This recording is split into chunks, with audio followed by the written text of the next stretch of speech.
It's not just that Francona had seen it all. He'd pretty much experienced it all by the time the Red Sox hired him at age 44. To a lesser degree, it seems to me a similar wide range of experiences also serves Alex Cora well.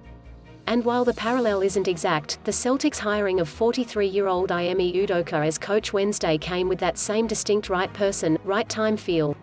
Udoka paid his dues and then some as a player, bouncing around to 5 NBA teams in a 316-game career spread out over 7 seasons. His professional career began with a stint in the G League, then the D League, and included sojourns to Spain and France. As member of the Kings, Ime Udoka defends the Bucks' Michael Redd in a 2009 game.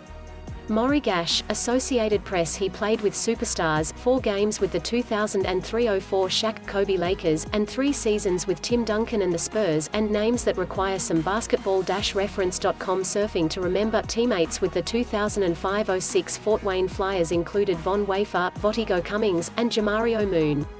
As a young coach, he was the beneficiary of just about the best apprenticeship possible, joining Gregg Popovich's staff with the Spurs in 2012 at age 35 and spending 8 seasons at his side, including on the 14 champs.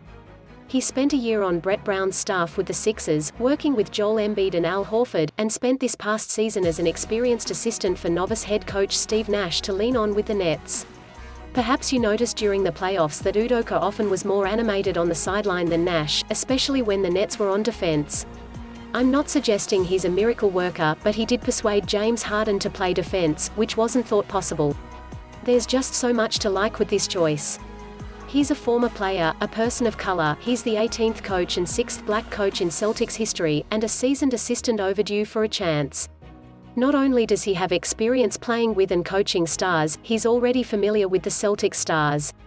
Udoka was an assistant for Team USA at the 2019 World Championships, where he built a relationship with Jayson Tatum, Jaylen Brown, and Marcus Smart, all of whom reportedly were consulted by Brad Stevens and endorsed this hiring.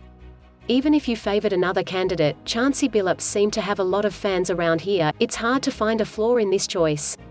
Sure, Udoka has never been a head coach before, but that's not worth sweating when it comes to the NBA. Nash did a nice job with the ego-laden Nets in his first season. Stevens had never spent a moment in the league before the Celtics hired him. Popovich was a head coach at some place called Pomona-Pitzer before linking up with Larry Brown and beginning his NBA coaching career way back in 1987-88 as Brown's lead assistant.